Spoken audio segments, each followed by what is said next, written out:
Voici le jeu Apprendre à écrire sans crayon, le volet motricité globale.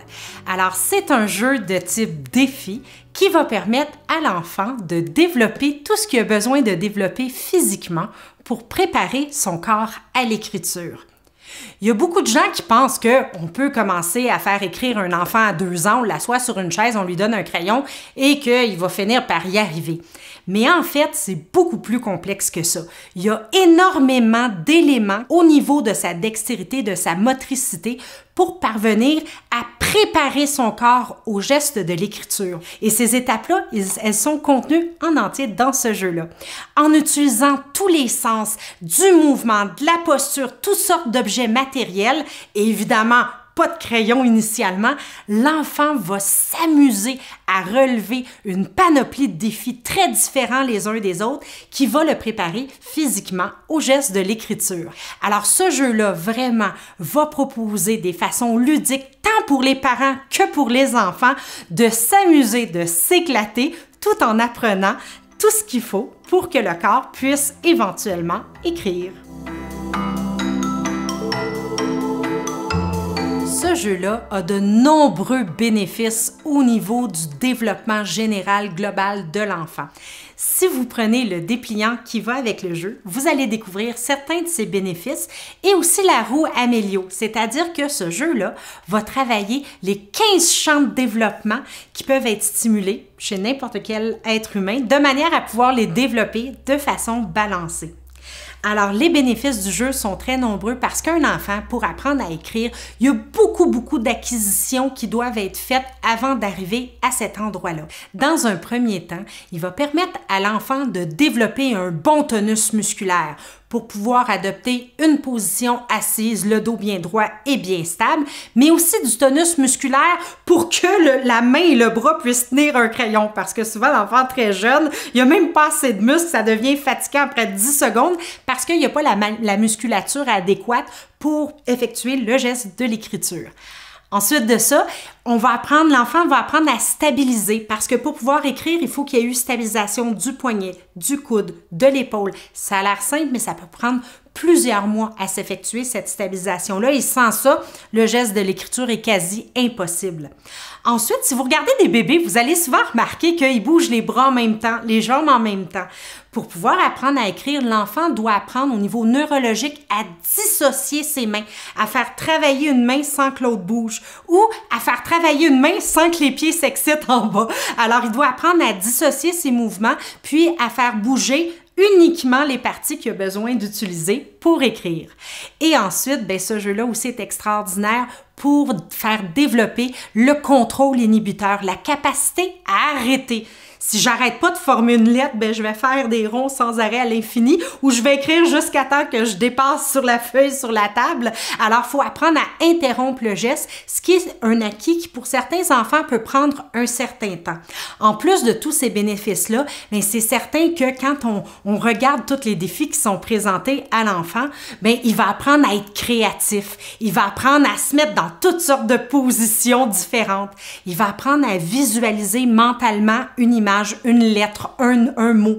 Il va aussi apprendre à mémoriser des traits en tant que tel. Alors, tout ça va en quelque sorte formater son cerveau de manière à ce que, au bon moment, quand ça va être le temps d'apprendre à écrire pour vrai et de prendre un crayon assis sur son siège, ça soit quelque chose de super facile parce que tout ce qu'il avait à préparer l'a été.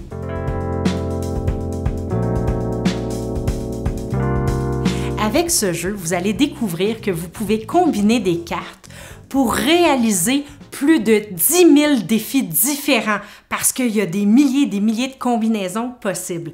Alors, c'est quoi toutes ces cartes-là exactement? Je vais vous les présenter. Il y a une première catégorie de cartes qui sont des cartes comment. Ces cartes-là vont illustrer toutes sortes de positions que l'enfant peut adopter pour réaliser le défi. Il y a des positions qui sont debout, qui sont assises, qui sont les jambes écartées, puis je travaille au sol. Toutes ces positions-là visent à préparer l'entièreté, chaque muscle du corps nécessaire à l'écriture pour qu'il y ait le tonus musculaire et la stabilisation nécessaire au geste d'écriture. Alors, le fait d'expérimenter ces diverses positions-là est fondamental pour pouvoir préparer le corps à l'écriture. Ensuite, vous avez les cartes avec quoi? C'est les différents médiums qui vont me permettre de réaliser le défi. Alors, ça va être autant un pinceau puis de la peinture que des petits bâtonnets en bois, que des blocs de construction ou encore du ruban masqué ou même de la mousse à raser. Alors, chacun de ces médiums-là vont travailler quelque chose de différent au niveau des doigts. Ramasser des petites allumettes, ben, je dois travailler le geste de la pince. Avec les blocs, je dois apprendre à encastrer de façon efficace. Avec de la mousse à raser, ben là, je vais avoir plus de liberté de mouvement. Mon doigt va glisser. Alors, chacun de ces médiums-là va aller travailler quelque chose de différent au niveau de la main pour favoriser la dissociation, le contrôle des doigts, de la musculature et de l'inhibition. Ensuite, vous allez découvrir des cartes qui s'appellent le support. Le support, en fait, c'est où l'enfant va travailler. Vous allez découvrir qu'il va réaliser les défis d'écriture, en fait, sur des tableaux, sur des boîtes, sur des petits feutres. Alors, il y a toutes sortes d'objets du quotidien, de textures différentes, une zone délimitée sur une feuille qui va justement lui permettre d'expérimenter toutes sortes de textures, de bien sentir le mouvement, de bien sentir le média qu'il a utilisé, puis d'utiliser toutes sortes de bases différentes. Alors, avec ça, il va pouvoir réaliser toutes sortes de défis. Et quand les enfants travaillent à plusieurs et qu'il y en a qui sont plus avancés que d'autres ou que le parent désire travailler avec son enfant pour s'amuser lui aussi, parce qu'on s'entend que les adultes ont le droit de s'amuser, il y a des cartes relève le défi. Ce sont des défis qui ajoutent un niveau de difficulté supplémentaire à l'exercice. Alors, il y a des défis où on va cacher un œil, où on va utiliser des grosses mitaines qui rendent les choses très difficiles, où on va attacher les mains. Alors, ce sont toutes sortes de défis qui vont faire, encore une fois, travailler différents muscles, différentes façons d'inhiber le mouvement qui sont très utiles. Ensuite, il y a une deuxième catégorie de cartes qui est le défi proprement dit. Les premières cartes qui vont être utilisées par l'enfant sont généralement les dessins.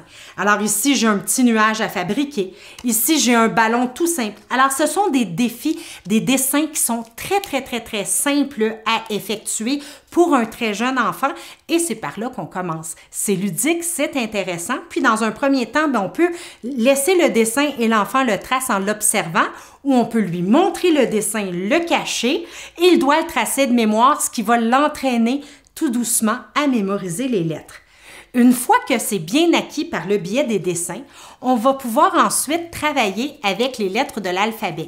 Évidemment, dans ce jeu-là, on commence par les majuscules parce que ce sont généralement les lettres qui sont les plus faciles à tracer. Une fois que c'est bien acquis, mais il y a quelques mots avec des syllabes très simples, des mots de 4 lettres que l'enfant va pouvoir encore une fois dessiner avec du spaghetti, de la mousse à raser ou ce qu'il veut et il va pouvoir expérimenter le traçage proprement dit.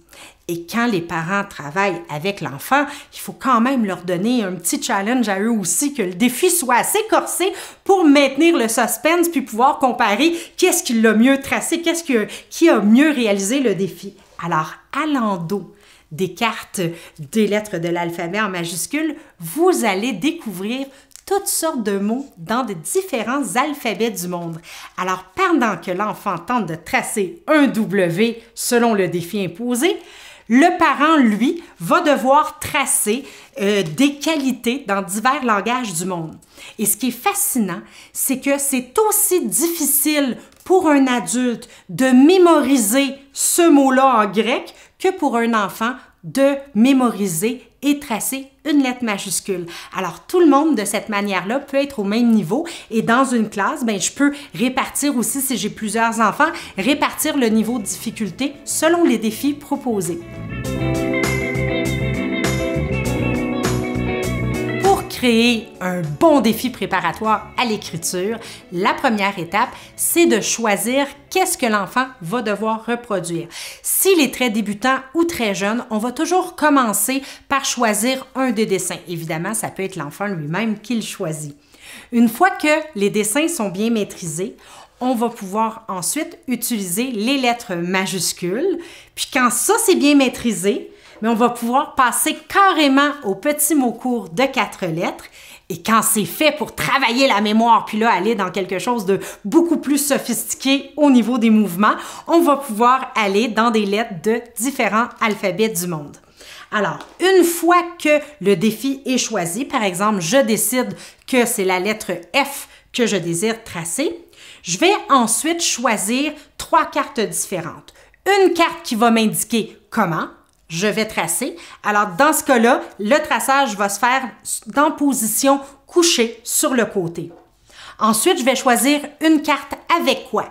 Alors, dans ce cas-ci, je vais tenter de tracer mon F en question avec des petits brins de laine ou des cordelettes, tout simplement. Toujours, évidemment, bien couché sur le sol. Puis, je vais utiliser dans ce cas-là une tôle à biscuits, donc un espace qui est délimité, qui est assez restreint, mais l'enfant va pouvoir prendre l'entièreté de la tôle à biscuits pour écrire son F ou juste une toute petite partie, ça sera à lui à décider. Si c'est trop simple et facile, puis l'enfant a envie d'avoir un petit défi supplémentaire, bien, il est possible de prendre aussi une carte relève le défi, ou ça peut juste être quand il y a plusieurs enfants, mais les enfants plus avancés. Alors, dans ce cas-là, il doit reproduire le F avec 2 mains simultanément. Donc, utiliser 2 brins de laine couchés sur le côté en même temps pour tracer ses F dans la tôle à biscuits. Alors voilà, c'est aussi simple que ça. Il y a des milliers de combinaisons possibles, alors il y a toujours des surprises et vous allez voir que vos enfants vont toujours apprécier plus un médium qu'un autre, vouloir expérimenter un nouveau défi ou une nouvelle position. Alors il y a toujours des surprises, puis c'est des jeux qui peuvent se jouer très très rapidement, en quelques minutes. C'est dynamique et c'est amusant. Ce qui est formidable avec ce jeu-là, c'est qu'on peut apprendre à écrire sans crayon en apprenant à tracer des dessins, en apprenant à tracer des lettres. Mais plus l'enfant va évoluer, plus il va aller vers des mots de plus en plus complexes. Puis à un certain moment donné, il va même être rendu à travailler l'orthographe des mots. Mais ce jeu-là est encore de mise dans ce temps-là, c'est-à-dire qu'il peut être utilisé avec des chiffres, il peut être utilisé avec des mots complexes et vous pouvez évidemment le mélanger avec les autres jeux Amélio. Alors les chiffres, on peut le combiner avec le jeu de numération où j'ai des chiffres arabes, j'ai des chiffres romains. Alors c'est ça qui peuvent être tracés avec les divers défis. Je peux aussi utiliser carrément les syllabes simples niveau 1, niveau 2, niveau 3 avec ce jeu-là où on se retrouve souvent avec des mots de plus en plus complexes. Et on peut l'utiliser avec le jeu des mots photos, le jeu de l'alphabet, et on peut exploser ça et l'utiliser dans toutes sortes de situations du quotidien. Alors, c'est vraiment un outil incroyablement polyvalent. C'est très facile pour l'enfant de mémoriser parce qu'il joue. Il s'amuse, il implique l'ensemble de son corps, il implique plusieurs sens en même temps. Alors, pour mémoriser l'orthographe, par exemple, d'un mot, quand un enfant éprouve des difficultés, c'est beaucoup plus intéressant puis rapide de le mémoriser comme ça que de le mémoriser sur des feuilles en les répétant. Alors, ça vaut la peine de prendre ce jeu-là et d'essayer plein de choses avec lui pour explorer, expérimenter et s'amuser.